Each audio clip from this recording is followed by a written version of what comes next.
Hello, bowling fans! The Sport of Bowling show is back, and there will be blood, thanks to Graham Fah's nasty finger. And there will be bowling, including by me, actually.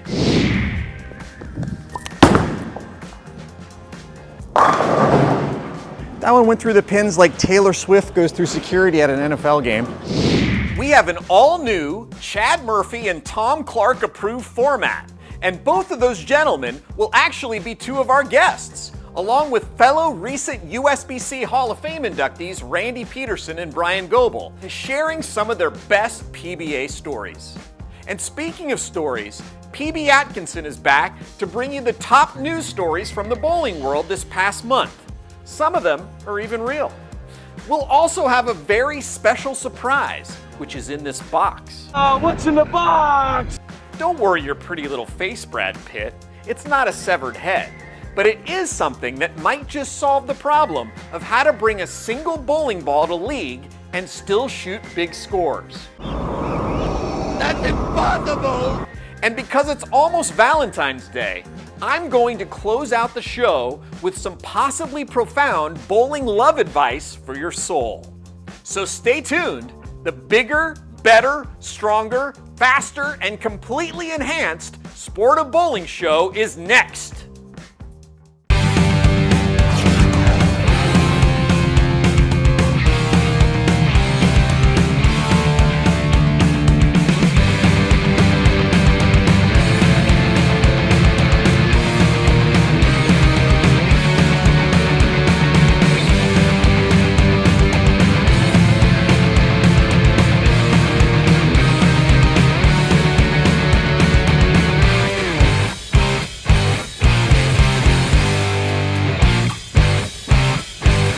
Welcome to the Sport of Bowling show.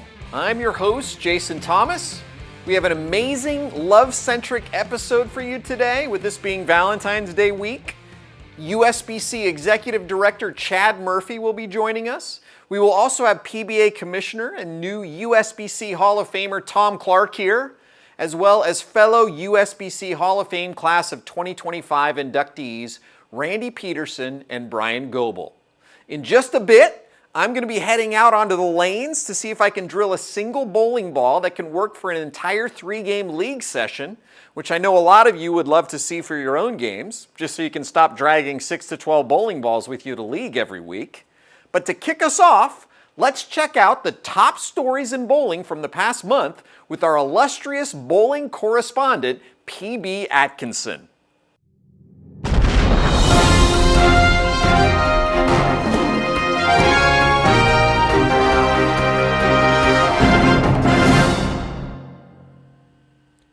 Hello, bowling fans, and welcome to the Sport of Bowling Show News Desk. I'm PB Atkinson. Our top story is the announcement that the Professional Women's Bowling Association's membership program has been discontinued, effective December 31st, 2024. The change was made as part of an effort to empower athletes and to make national and regional PWBA events more accessible to all competitors, as well as to foster a more inclusive environment. Upon hearing the changes, Jillian Martin said, "Shoot, if they would have done this 3 years ago, I'd have had enough titles to be eligible for the Hall of Fame before my career even starts." She's got a point. The annual Team USA Trials Tournament took place at the National Bowling Stadium in Reno the first week of January, and the 2025 team took on a fresh look with many new faces. All 8 bowlers who earned automatic spots on the team were under the age of 24, with Ryan Barnes and Crystal Elliott taking home top honors, and several teenagers, including 18-year-old Landon Jordan, who also made the U.S. Open TV Finals last week, 17-year-old Gianna Brandolino, 18-year-old Caitlin Abaganya, and 19-year-old Annalise O'Brien earning spots on the adult team. When 31-year-old Darren Tang, who made the team for the 6th time, congratulated the new members during the team orientation meeting, they replied in unison, "Okay, Boomer." Get off my lawn! The 2025 PBA Tour season got underway in Middletown, Delaware, with Graham Fah taking home his 2nd career title and 1st since 2016. Fah overcame a bloody finger and 3 tough opponents, including Michael Davidson, who broke the all-time PBA 12-game scoring record during qualifying, to take home the victory. But the biggest winner had to be new PBA sponsor Dude Wipes, which were mentioned multiple times throughout the show. The clean wipe presented by Dude Wipes. I'll tell you what, I have a subscription to Dude Wipes. I never leave home without them. It's like my own personal portable bidet. Yeah, that was almost Dude Wipe time, because if that 10-pin stood up, that would have been crappy. The sponsorship may give a whole new meaning to the term staying clean in the sport of bowling. The annual United States Bowling Congress State of the Association update was given last month by USBC Executive Director Chad Murphy. This year's update went over the organization's encouraging league membership trends, participation and revenue growth at the Open and Women's Championships, advancements and successes in the equipment specifications, youth, tournaments, coaching, digital and print media, and marketing areas, and the celebration of Glenn Allison breaking the participation record at the Open Championships with his 72nd appearance. After hearing all the great news, the most common reaction by USBC members was, "Did he say our dues aren't going up until 2027 at the earliest? Sweet! More money for beer frames on the opening night of league." Yes! And our last story is reigning PBA Player of the Year EJ Tackett taking home his second US Open win at Royal Pin Woodland last week. But the talk of the tournament was pattern number 4, which resembled the dot matrix setup for a classic Atari 2600 video game. After blitzing the pattern for a 232 average during match play, then bowling 2 more huge scores on television for the win, Tackett was asked about the unique video game-like design of the pattern and said, "Wait, what? You mean bowling is not a video game?" And that's the bowling news. Back to you in the Bowl TV studio.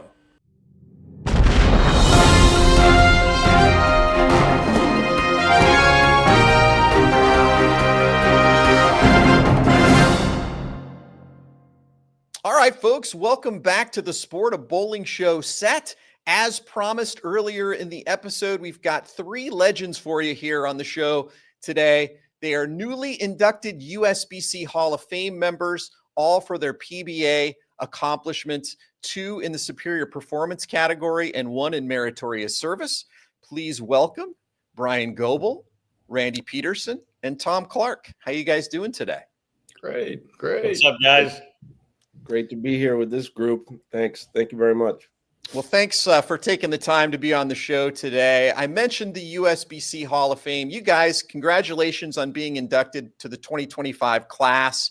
I just want to kind of go around the room and get your perspective on what it meant to you. You guys, Tom, you're going to be in the PBA Hall of Fame, I'm pretty sure. But the other 2 of you guys are already in the PBA Hall of Fame. This sort of completes the cycle. What does it mean to you to get in the USBC Hall of Fame?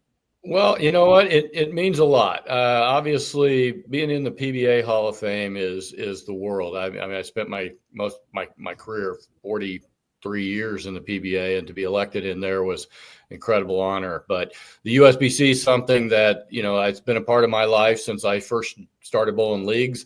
And I know a lot of guys in the Hall of Fame, and it's a Hall of Fame that, awards you for it rewards bowling. And having been bowling has been a part of my life. I've been 8 years old with bowling. And so to be inducted into the USBC Hall of Fame, it's just kind of like putting that icing on top of the cake. And it's a great feeling.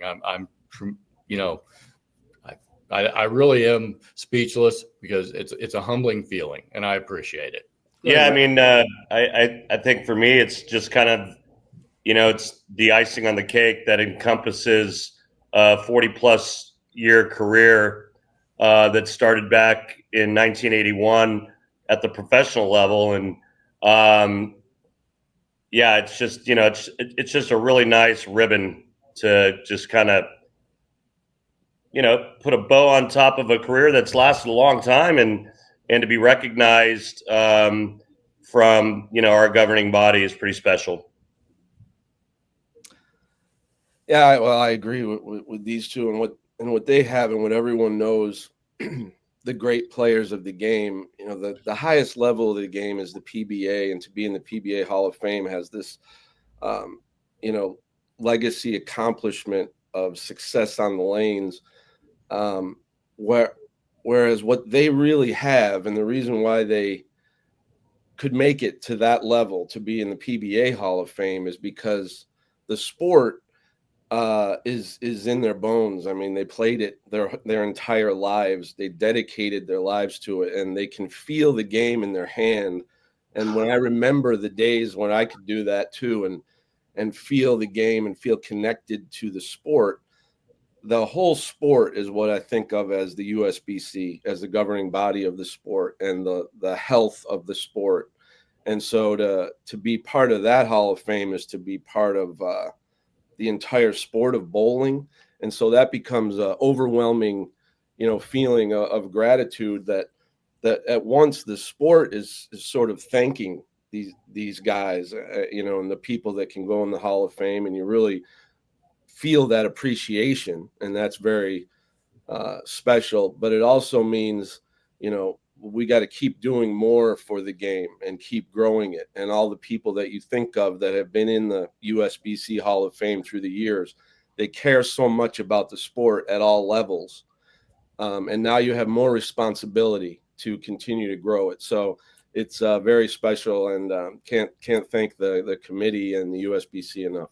I wanted to show a couple of clips. I don't know if a lot of people know this, but Bryan Goebel, great career, 10 titles. You won the Tournament of Champions for your major title. But I think you might be the player, the bowler, who threw the most important shot maybe in the history of the sport. I think in terms of the most money that a ball was thrown for, I think this was it, because you threw a shot that the difference between striking and not striking was $0 if you don't strike and $200,000 if you do. And it also ended up being, it's still in the record books. You beat Norm Duke, who bowled 280 in the finals. It's the highest losing score in the history of the PBA on television. I've got a clip from that. We're going to watch that, and then I'm going to let you comment on what was going through your head on that last shot. Okay.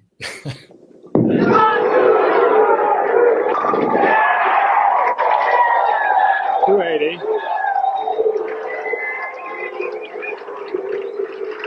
Chris, I've never seen a bigger shot in my 20 years sitting next to you. This man needs to throw a strike to win a tournament in 3 for $200,000. Here we go. Oh, 2 more.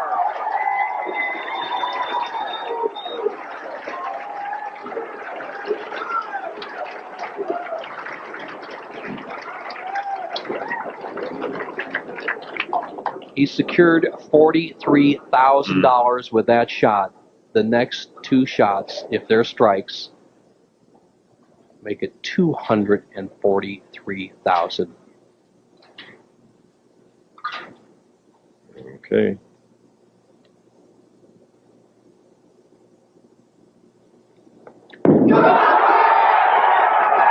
Yes. 1 more. Just 1. O-N-E.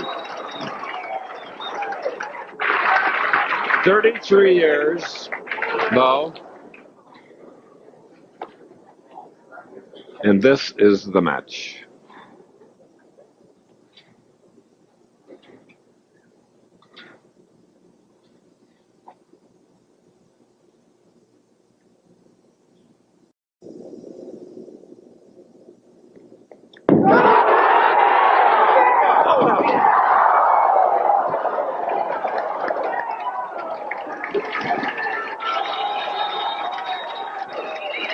They're standing, they're hugging. 296 to 280. It's good stuff there, Brian. I know this. I wouldn't mind throwing that last shot over again, but I would not have wanted to have to throw the 10th one over again. So I'm glad I struck on the first one, or it would have been a lot worse. So that was a tough shot. that last shot, it doesn't look like it, but my mind already on the show, they'd commented about I'm hitting the shot clock and I'm close to being fined, and I'm getting my ball's not back. I'm wondering where my ball is. I'm wondering how much time I got. Am I going to get the shot clock violation on the 12th ball? All those things were going through my head. I picked up my ball. I kind of didn't look like it, but I could feel myself kind of race to the line, and I just do it slow. Yeah. I knew when I let go of it, I'd thrown it slow. I was hoping for a Bob Benoit 88 when he yanked his 12th shot and held. I was hoping. Well, I would have taken a Brooklyn, to be honest. It was bad enough, but anyway, it got me a lot of attention, to be honest. Not necessarily all good. I was about 3 weeks later. We were in Hartford. And I had a guy that was watching the door. We were walking in with bowling balls, and he goes, "Oh man, it's too bad you choked like you did." And I was like, "Oh, jeez." So thanks. That was something. It was great. It was great to have the shot. I wish I'd have thrown it, but it's made U2 hips have been huge with that thing. People have seen it everywhere. So you know what I really liked about that show was obviously all the drama with you in the 10th frame, Brian, and I couldn't even imagine what it would be like to throw one strike for $200,000. 12 shots. Wait, stop. I think you can imagine, because you actually did have a chance for $100,000 bonus with 10, and we're going to show a clip of that right now. Yeah, I was bowling against some chump though. It was way easier. All right, we're going to get a look at that right now. And now is grasp the hand of 24-year-old Randy Pedersen of Santa Maria, California, who had his last 300 at the Buckeye Lanes in North Olmsted. All right, 9 in a row. 3, 2, go.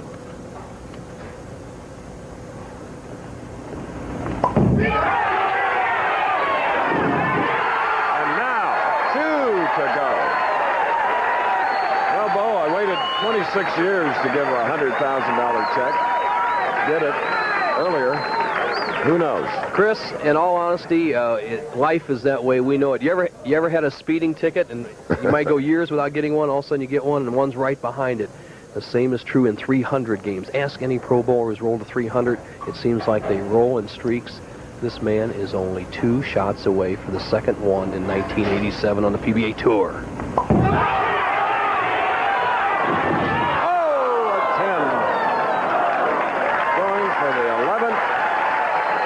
Marshall is quickly out there. Of course. Pretty good shot there. Hey, Randy, we looked a lot younger back then. Well, I mean, Brian, you looked like you could have been a male model back when you were doing that against Norm. And no, I was thinking the same thing for you, man. I've always been ugly. What's interesting is just 2 days ago, I was sitting next to Marshall in the booth calling the action there in Illinois. But that was quite the day for me. That was my only major, and to beat the field that I beat, I went on to beat Amuleto for the title, and that was pretty fun. I mean, true connection back to the Hall of Fame. When the word came out that I got elected to the USBC Hall of Fame, I think the first 2 texts that I got, Norm Duke, Marshall Holman. Wow. And they both said, the first thing they said, no joke, I'll be there. So both those guys are going to be at our night. And they got just as many reasons to be there for you guys as they do me. And so it's going to be a lot of fun. It's going to be a pretty good PBA celebration, I think. Yeah. When you I got one more clip. Tom, you're in for meritorious service, but I got a clip of you bowling on television as well. I don't think you were throwing a shot for $100,000. Yeah, maybe for burgers. Yeah. But we're going to show a shot of Tom Clark bowling on local television. You can tell the story after we show the shot. Here it is. Lincoln Homer every year. It's January 14th to 15th this year. So he follows there in the Homer area. I bowled in it last year. Fantastic tournament. I mean, that was pretty sweet. Hey, I think that's a yellow dot, and it was about 1983. I was hooking it more than both these guys. There was no way that's a yellow dot because that ball had way too much back end. It was a yellow dot. I learned to hook a yellow dot. I learned to hook a yellow dot a lot. So and how about some hairdo, Tom? That was some hairdo. I like that more than anything else. What made you guys fall in love with the sport of bowling? Randy, let's start with you. My dad took me bowling when I was 8, and I remember my first game that I bowled was 93. And I think what made me fall in love with the sport was watching it on television. And, I started watching the PBA Tour on Saturday afternoons. And then I started emulating and copying the forms of my favorite players. We had this house that had kind of a long hallway, and I had this little rubber ball, and I would literally mimic their style and roll this ball down the hallway for hours, and just actually imagine myself being on television bowling. And so I want to say that it was literally watching the PBA Tour on television that really captivated me and wanted me to get into the sport. Brian, what about you? What made you fall in love with it? It's pretty funny Randy said that, because I would have thought he was reading a script. My parents had a friend, they were going to start their kid bowling and I was 8 and my brother was 9. So we started bowling, but at about 12, 13 years old, which is like middle 70s, I started coming home on Saturdays and watching the Pro Bowlers Tour, and my brother and I had a bedroom upstairs with a long hallway, and we had 3 cups and a plastic ball, and I used to pretend to be every bowler I watched. As soon as the show was over, I'd go up and pretend to be the guys that were on show and throw it just like them, and I was kind of hooked. I was trying to hook it like some of the guys that were back there hooking it. I was even Johnny Petraglia, left-handed, and then when Roth was cranking it up, and anybody I could throw it like, I was trying to be just like them. So I same thing as Randy. I mean, I was hooked. I was hooked. I was back to the bowl trying to throw the biggest hook I could throw. Back in 1978, that wasn't big, but it was big with a yellow dot. There wasn't any oil on the lanes. So Tom, before you go, I'm going to play a little clip here. It's so perfect because Randy and Brian both said something, and I think you're going to probably say the same thing. But let's show this little clip, and then I'll let you talk about it.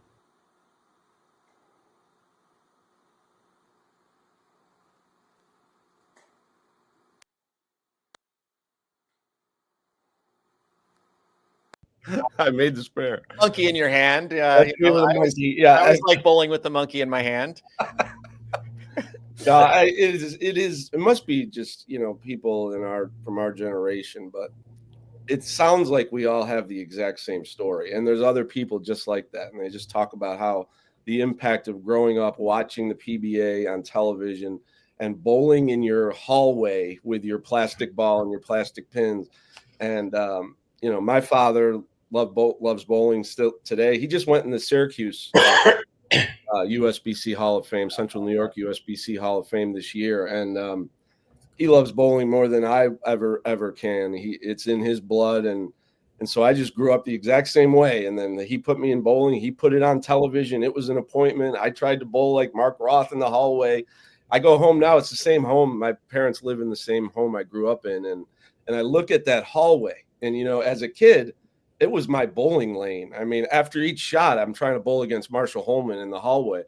And now I look at it, and it looks like it's about 3 feet long. I mean, it's just this little area, but it was the greatest lanes in the world to me as a kid growing up. And then just getting involved with bowling and sort of having a proclivity towards it. You look around at your junior league, and you're the best bowler in this league. And I'm the best in my whole high school at this. And it's fun to be the best at something. And then you kind of turn into it and pursue it and hope you have the love that it takes to reach the levels that Brian or Randy could reach, or the greats of the game, but that is extremely rare. I mean, the amount of the different levels of dedication that are necessary to reach that level, not many people can reach, and I'm just lucky to try to support it and try to get more and more people to watch the game and try to say, I want to be on the PBA Tour someday. And once we've got that going, we can grow. Yeah, that kind of leads us to our last topic, Tom. You guys have all had such a huge impact on bowling. Randy, on both sides of it, really, as an athlete and also as a commentator on the show for the last 20 plus years. Bryan, obviously one of the all-time great players on tour, and Tom, you've had such a huge impact on the administrative side of the sport. What do you guys think? And we'll start with you, Bryan, and then we'll go around the room. What do you think it's going to take to get the PBA to the level where we want it to be at in terms of where it fits into the sports landscape? Obviously, it's probably never going to be the NFL, but I'm sure we'd all love to see players throwing more shots for $200,000 or even more money. What do you think, Bryan, it's going to take to get the PBA to the level that it deserves to be? Well, I mean, it's on the right path, and unfortunately, you can't put 100,000 people in a stadium and watch bowling and like you can in the NFL or even golf, and they're following around the course, and it'd be nice if they would. But the thing about bowling that's always made it attractive is it's a down-to-earth sport that everybody does. Everybody can, every walk of life, from wealthy people to poor people, bowl, and they all can relate to bowling. And for me, I've never gotten to a point in my life where I'm above anybody. Everybody knows me. Everybody can walk up and talk to me, and we talk bowling, and they can relate to it. And so I think bowling has to stay that way. And it's just a common person game that everybody loves. And as long as it keeps and stays in a way that more and more people can watch it and tune into it. Tom, I mean, the things they do now, with the team sport and all the strikes, see how many strikes you can throw. I mean, there's a variety of things that make the game a little bit different than when Randy and I were on tour, and bowling centers have shrunk. There aren't as many. And so I wouldn't want to be in your position where you're trying to find a way to get it out there, but it's obviously got to stay a sport that everybody, the common person, just has to want to watch it and relate to the people that are doing it. And I think that helps grow it. And so bowling has to grow in leagues again one day to get everybody involved in it again. Randy, you have done a fantastic job of entertaining audiences for the last 20 plus years, as I mentioned. What do you think it's going to take to get bowling to that level where we all want it to be? My opinion's pretty one-sided. I think that there's only one thing that the sport needs, and that's money. I think that if the players were bowling for real money, the public can't ignore that. It would bring people into the sport that may not have ever watched the sport or may have never participated in the sport. Bryan's right. Yeah, we need more leagues. We need more new centers being built, not being torn down. But in my opinion, there's only one way that's going to happen, and that's when our players start to bowl for real money. When I use this as an example, when that show Who Wants to Be a Millionaire came on the air, people tuned in. Why? Because they wanted to see somebody win $1 million, not to see how smart they were. Maybe some people did, but at the end of the day, it's a trickle-down effect, and it has to start at the top of the sport, which is the professional tour, the PBA Tour. If the pros are bowling for more money, for real money, it's a trickle-down effect. More people will start to participate in the sport. If more people participate in the sport, now all of a sudden you're going to have to start building more centers. There'll be more tournaments, more local tournaments, more leagues, more equipment being sold. Money, money, money. Get some of that Saudi money over here, put it into the PBA Tour. Tom, you probably more than anybody in the last 20 years have worked on this problem. And I think it's one of the biggest reasons, if not the biggest, you're getting in the Hall of Fame. What is your perspective on this question? I know it's something you're still working on and probably will be for a while. Well, it's, there's a chicken and an egg, to what Randy's saying. I mean, I completely agree. If there's a huge success and more eyeballs seeing people succeeding at the top, that there is a trickle down, just like how we talked about how we all got into bowling. It was because we were watching pro bowling on TV and admiring and having hero worship of the people that were succeeding at the time, and we want to be that next generation, and that's what fuels it. And so it's a great argument, but you got to get that money first, and so you have to look at the way things have changed through the years in sports media and the way that there's a funding mechanism for sports. And so we need to get into the right pathways to get that. Now, we know that a television partner is an extremely important partner in how we do this. We know that, JT, you were involved when we've been trying to launch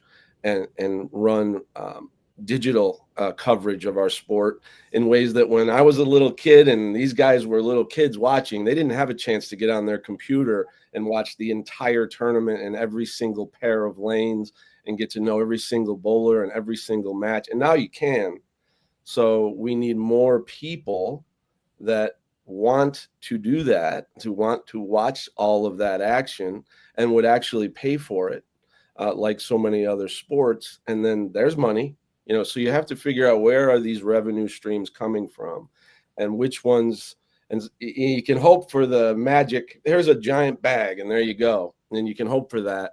But that doesn't happen for most sports. There's a lot of sports out there that would die to be on Big Fox 8 times in 2025 and have a major championship on network television that, every other week with $100,000 for first place. And we have that. We have 5 majors on Big Fox, and we have a playoffs on Big Fox, and they all pay at least $100,000 for first place. And we need to at least try to say what we have and what we've saved and what we've been able to maintain and grow with, and then figure out how can we take this to another level by evidence of the viewership numbers or the number of bowlers who want to compete or the number of bowlers who want to buy Bowl TV, for example. We can show a lot of success based on numbers. And we give everybody that opportunity. Now we really need the people, to stand up and be part of it.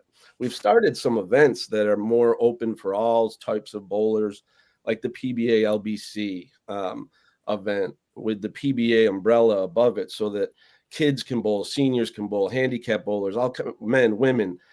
And if we can grow events like that are in the under the umbrella of the PBA, and the PBA can see a success or a trickle up effect of regular bowlers taking part in our events, and some of that entry fee money or support or membership money coming up to the PBA, that could enable us to be that umbrella that everybody wants.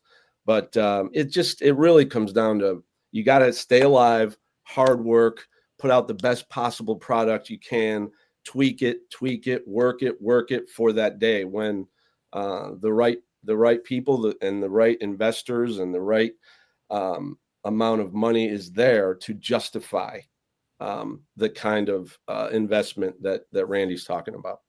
Well, thank you guys so much. I appreciate you taking the time to come on the show today and sharing your perspectives and your love and everything for the sport. And I will see you down the road. Randy, I'll see you on TV. And Tom, I will see you sitting in the front row. And Brian, I hope to see you at a PBA 60 event coming up, or PBA 50 event. Hey, by the way, Tom is writing my acceptance speech, just so you know. Well, then I'm sure it's going to be good because he was a writer. It's the only way it's going to be good. Randy, I am sure that you're going to give a great USBC Hall of Fame induction speech, and I'm looking forward to the induction ceremony. It's always my favorite night of the year. Coming up in May, we'll have it live for you free on Bowl TV from the USBC annual convention.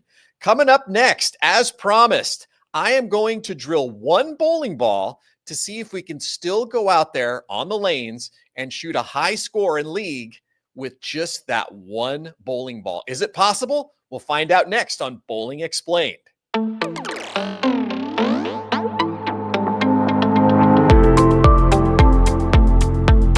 Today, we are going to try and solve an age-old question. Well, actually more of a question that has arisen since the advent of high oil absorption bowling balls and bigger rev rates, which is it possible to throw a single bowling ball over the course of a 3-game league session and still optimize your scoring pace? That's impossible!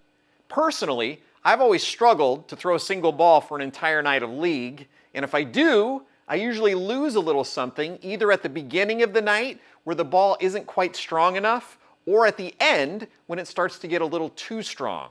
But I also hate bringing my entire arsenal down to the lanes every week. I have in front of me a box. Can anyone guess what number this bowling ball represents? The atomic weight of cobalt, 58.9. Nope. Another 5! Are you kidding me? That's right! Nope, sorry PDW. I'm always number 2. Nope, it's not any of those numbers. It's the 1. He is the one.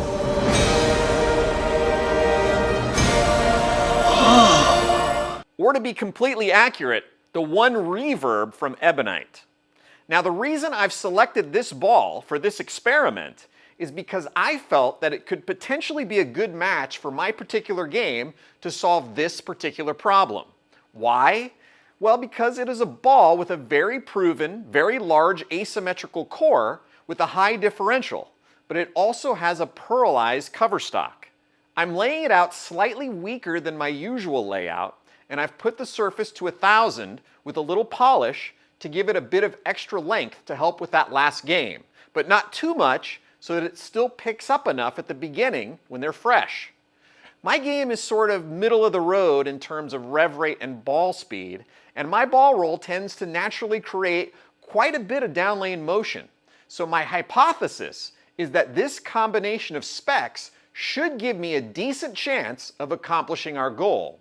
I'll be bowling on a 41-foot house shot on a medium to low friction surface with fire oil to help simulate the faster transition of multiple bowlers on the pair.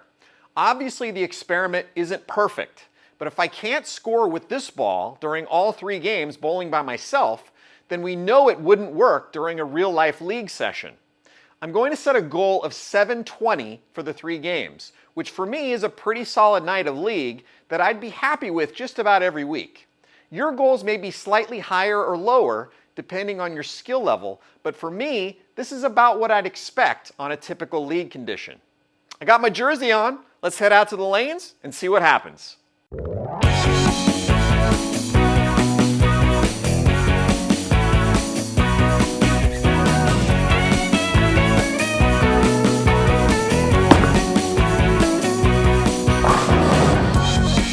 That was pretty good. I like that one. That one went through the pins like Taylor Swift goes through security at an NFL game. And I got that one in about a board, and it still laid off and went through the pins pretty nice. So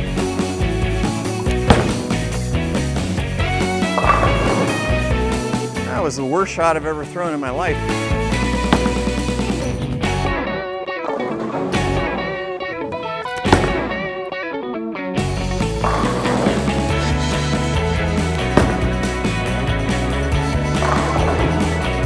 Make our first little move here, board left.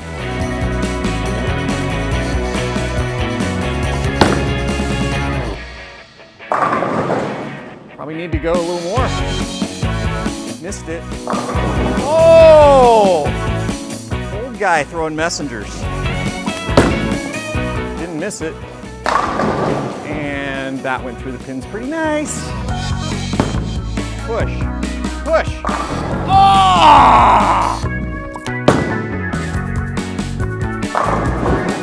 All right, good shot. Okay, 256. Well, pretty good game, except for those two little, I don't know what happened in the third and fourth, didn't throw it very good. But I moved 2 and 1 over the course of the game. I think we're in really good shape for the 1 to work for all 3 games. Let's start game number 2. Just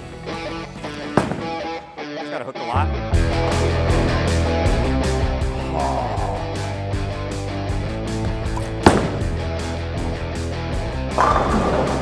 Okay.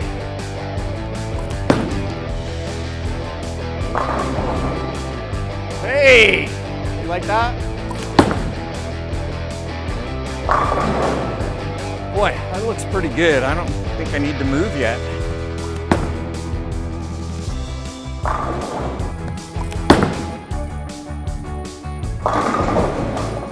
A little grabby on that one, but I might need to move. Yeah, good move. Got all that one.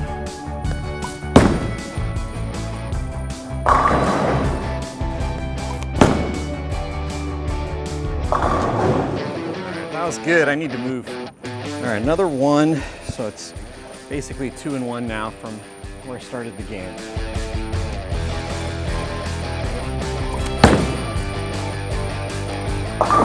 Wow. Uh-oh. So one more shot. I have a fill ball here. I moved another board off that good shot and it went high. So now I have a fill ball to get a test shot here, move a little bit more left.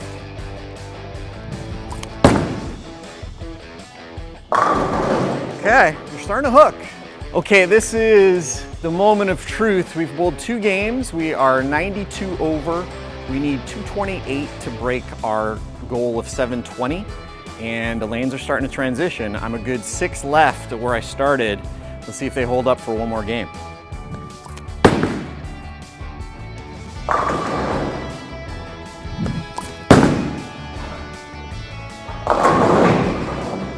Not good. It's right.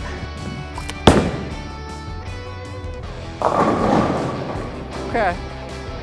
It's not great though. So this is where it starts to usually go south for me in game 3. Ball starts to get a little behind the head pin. I have to get a little too steep with my angles. Let's see if I can do a little something to get the ball through the pins.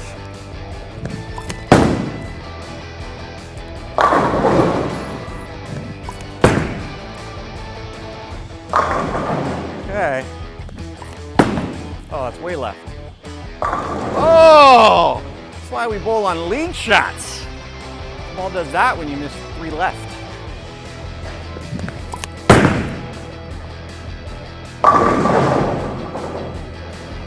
That was weird. Got around that one a little bit and overhooked.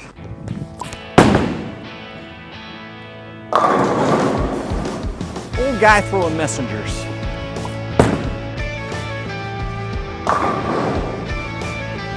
All right, good one.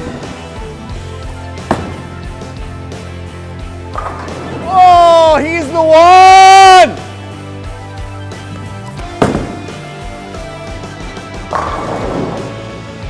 Okay. One more for 751. Oh boy. Just for good measure, just miss an arrow right and still get it back to strike for 751. I'll take it. Okay, so I'd have to say I'm very happy with the experiment, and we beat our goal of shooting 720 by 31 pins with the 751 series. Again, I know it's not perfect because I didn't have 5 bowlers with a 500 rev rate crossing with me and affecting the transition, and maybe 1 or 2 bowlers throwing urethane to make things even trickier, but this experiment gives me hope that it's still possible to stay in 1 ball for an entire 3-game league session. Over the course of the set, I moved my feet 8 boards to the left and my target at the arrows 4 to the left. So basically 4 2-and-1 moves over the course of the 3 games to stay lined up. And I didn't really lose anything in terms of the power of the ball going through the pins. I hit the pocket 32 out of 35 shots and carried 27 out of 32 for an 84% carry percentage, which is just phenomenal for me. I also hope you noticed that I wasn't exactly splitting boards out there, but I still found a way to put up a good score. I had a lot of miss room both to the right and to the left, and as long as I threw it halfway decent, the ball found its way to the pocket. In league, and sometimes even in tournament play, it's so much more about matching up to the conditions than it is about shot making, although making good shots is always a benefit. As my good friend and USBC Hall of Famer John Gaines says, if what you're doing isn't working because you think you're throwing it bad, try throwing it bad from somewhere else. But matching up is not luck, it's a skill. So be sure to know your equipment, know your game, and know as much as you can about what you're bowling on to give yourself the best possible chance to shoot good scores. And always feel free to experiment and play around. I think that's what I love most about bowling, and it's one of the funnest things about our sport.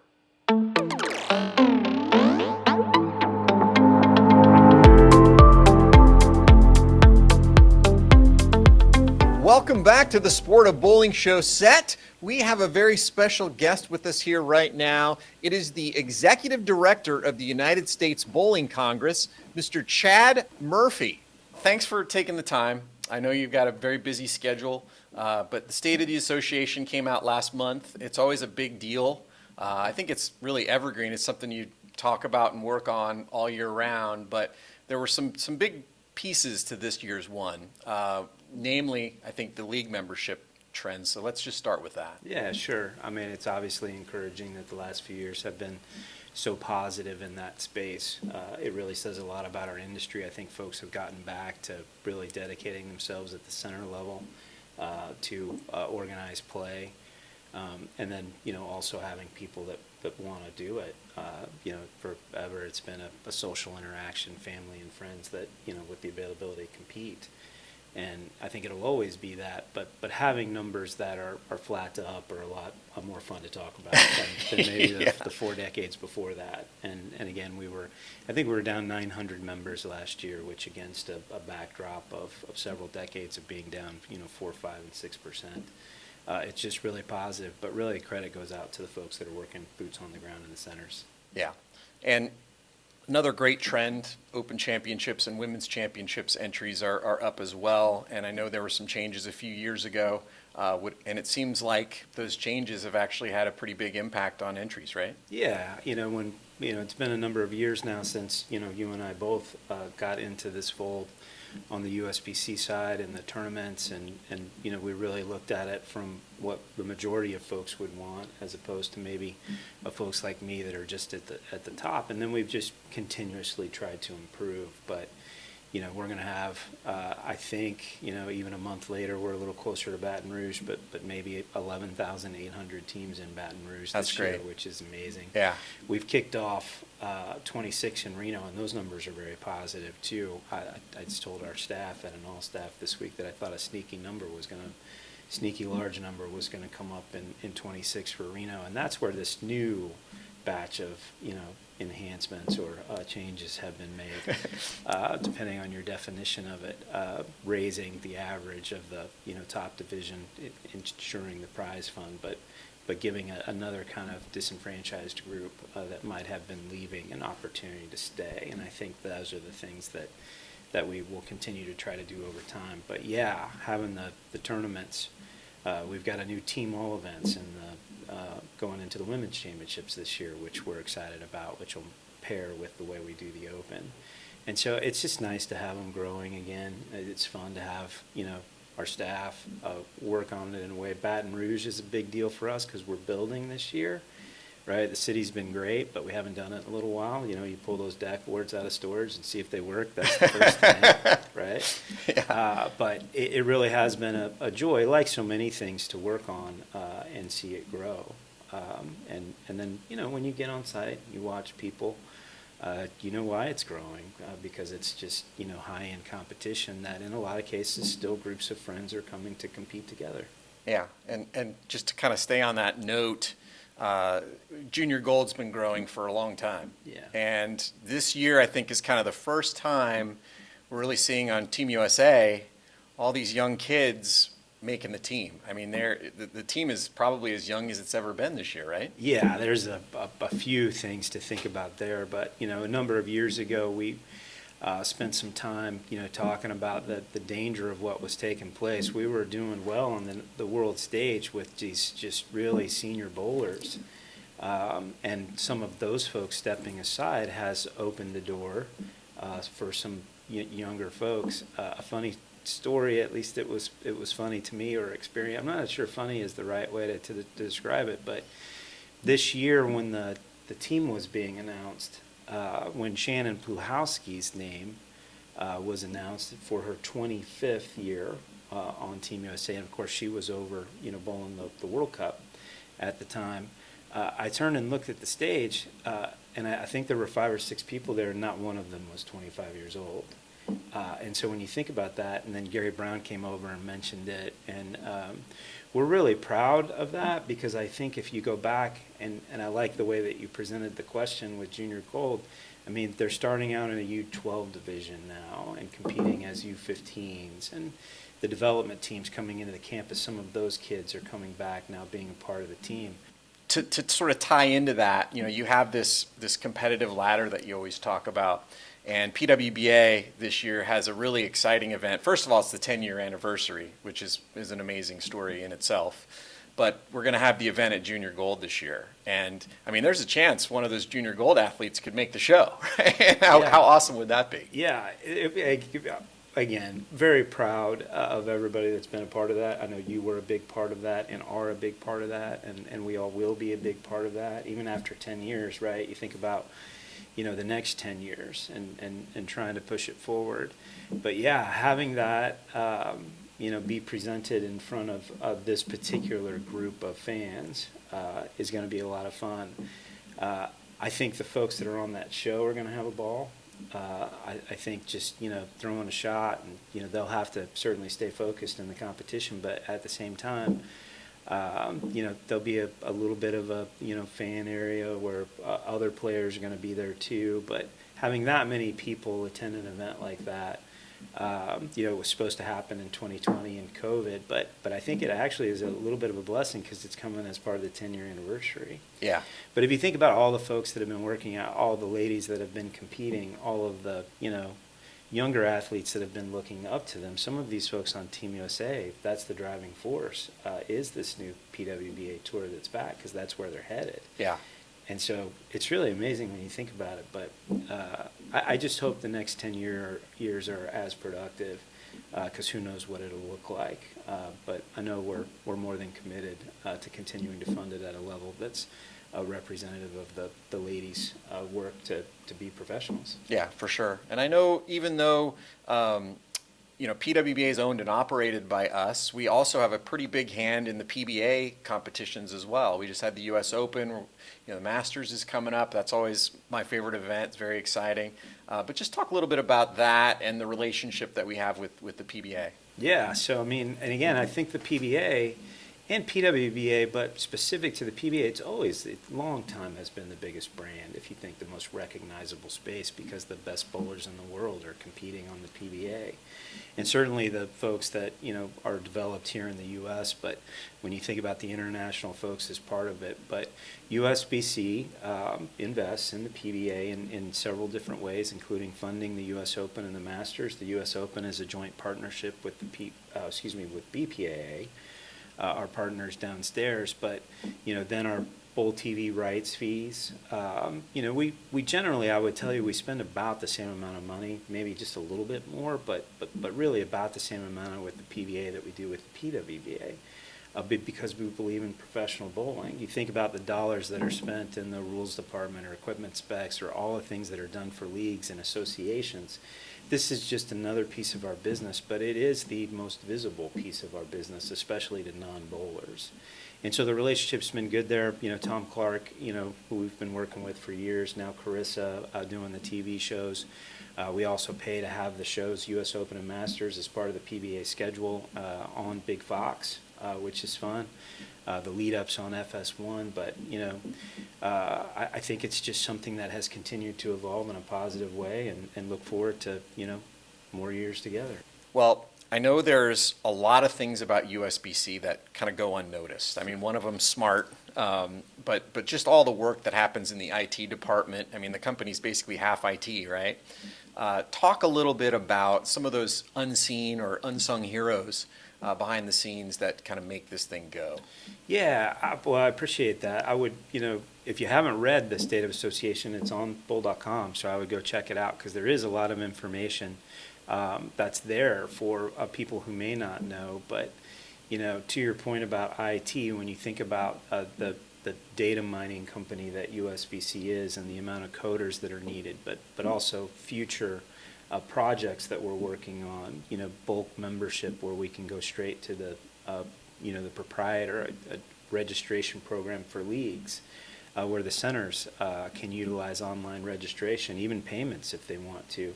All of that was under the lead of Jason Overstreet and Robert Stokes, a vision that we all shared together from a number of years ago that's being realized now.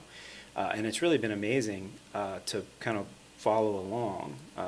I know a lot of folks think I do a lot of things around here. Writing code isn't one of them. And you think about folks like Mason Burks that has come back. Christy Bickley's a big part of that. Amy Drescher, who's a longtime bowler in the project side. There's just so many people involved in so many hands, and we couldn't do it without it. But it also comes with a major investment.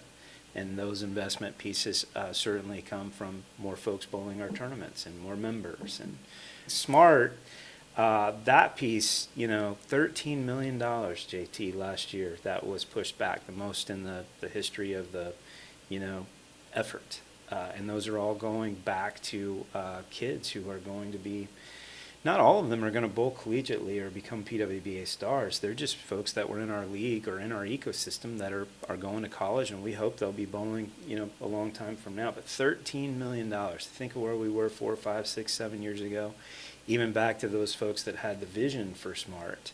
There's a whole group working on it, Katrina and her team, customer service. It takes a lot of hands, but we're really proud of that number because it's the first time we've done it, but at the same time, all the kids that are benefiting from it. Yeah, we did something recently here. A lot of people might not know about it, but it was a board orientation or just to kind of select the next group that might be interested in becoming a board member. And I've really learned a lot about the history of the organization, more than 100 years old. And one thing I always hear you say is all we're doing is we're trying to keep it going so that we can give it to the next group. Yeah. So just kind of talk about, how do you see that happening over the next however long? Yeah, and I think that is reflective of everybody that's, maybe working here or maybe certainly for sure in my seat. You're really just setting it up for the next group of leaders and hands that come to develop and service the programs and the things that go with it. In the short term, we're a service organization first, and I think that will continue, forever.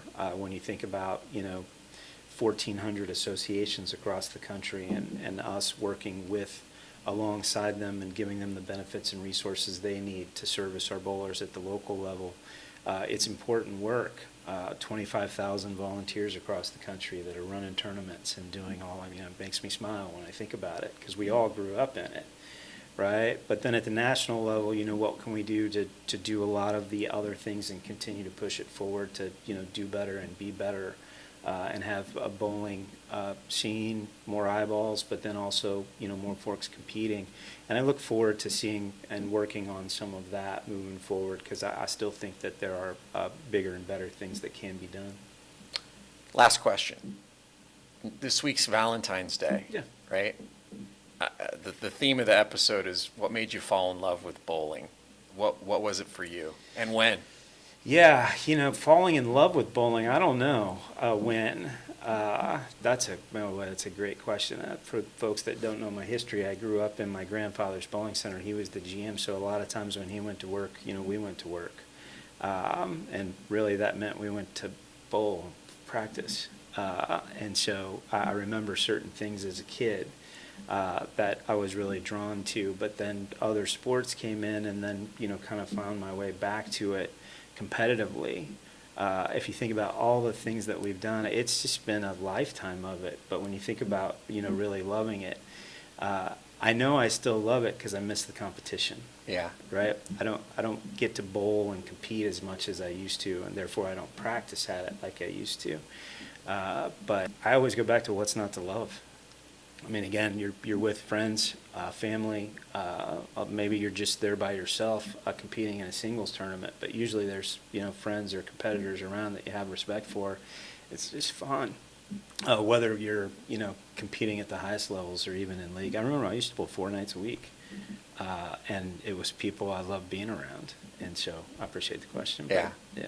Well, thanks so much for joining us on the show. Thanks for doing the show. I look forward to it. Okay, just want to say one more big thank you to all of our guests on today's show: Chad Murphy, Tom Clark, Randy Pedersen, and Bryan Goebel. That leaves just one more thing left to do on today's show, and it's called the final frame.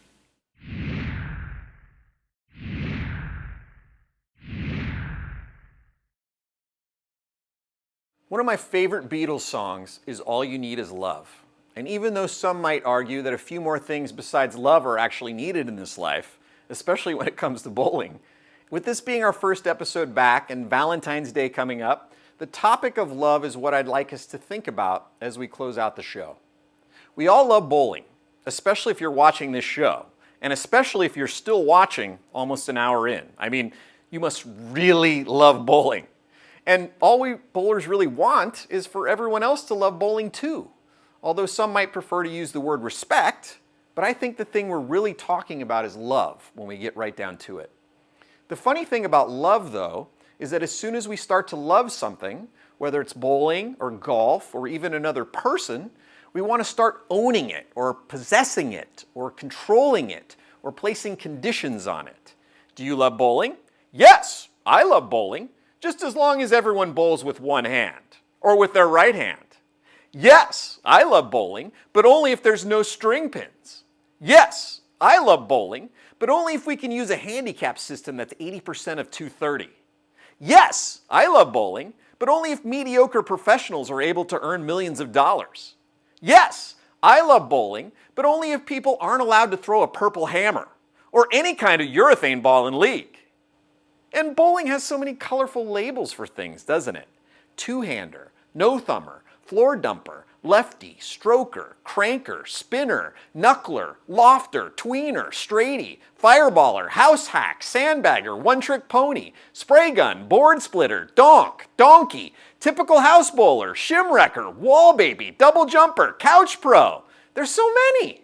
Sometimes it's fun just getting to learn what all these labels mean. And whenever I go to Junior Gold, I seem to learn a new one I haven't heard before, and it always makes me smile. But the problem with needing to label everything is that it causes us to start placing conditions on our love. And when we do that, all we're really doing is creating separation from one another and from our community. Before long, we start to lose our connection to that source of love that we once had, and it becomes buried in all these conditions, which causes us to cut ourselves off from that wonderful positive energy that attracted us to bowling in the first place. And we desperately need this positive energy to attract others to bowling so that we can reach the goals that we want to achieve as a sport. I've got news for everyone, and certainly not everyone's going to agree with me on this. There's nothing wrong with bowling. I'll say it again. There's absolutely nothing wrong with bowling. Bowling is perfect exactly how it is. It is as perfect today as it was the day you fell in love with it, whether that was back in the 1950s or in the 1980s. Yes, that is a picture of a 15-year-old me. This was before they had Junior Gold or Instagram. We used to publish photos in these things called newspapers. But this was one of the really big tournaments back then called the Western States Eliminations, which was one of the equivalents of Junior Gold, and I won it the first year I bowled it. My mom introduced me to bowling at 6 after I tried a bunch of other sports first. But something about bowling made me fall crazily, stupidly in love. Maybe you first fell in love with bowling in 2010 when you first saw Jason Belmonte or Oscar Palermo throw a bowling ball with 2 hands for the first time. Or maybe you fell in love with it just last week because you went to a friend's bowling birthday party and you're just starting to get hooked. Anyways, the only label we should be accepting for ourselves as bowlers is bowlers. We're all the same. Does bowling have problems? Yes, it always has. But that doesn't mean it's any less perfect. It just means it still has room to grow. And the only thing that will allow it to grow is for everyone who's a part of the bowling community to either rediscover or share that love we have for bowling with others. I've loved and left bowling several times in my life. The first was when I decided to take a job at a high-tech company right out of college and decided not to bowl on the PBA tour. Then I got a job at the PBA, but left to go work for one of the biggest companies in the world for more money, which I hated, of course, and bowling called me back yet again. Whenever I get frustrated with bowling, all I have to do is go back in time and remember that infinite feeling I had when I was that 15-year-old kid falling head over heels in love with it. Whenever you get frustrated with it, I challenge you to remember that moment you fell in love with it too, and realize when you attack bowling or attack some bright-eyed 15-year-old and the way he throws the ball because he just won junior gold, just remember that you're only attacking that 15-year-old version of yourself. We may never know the depths of each other's souls, but I promise you that if we can look past whatever hurts and disappointments that have maybe dimmed our light and love for bowling just a little bit over the years, that there's still, to quote another Beatles song, a limitless, undying love that shines around you like a million suns, whenever you remember how or why you got involved in this perfect sport in the first place, and what it's meant to you, and all the good things it's brought into your life. Thanks for watching our show, everyone. Until next time, keep filling those frames.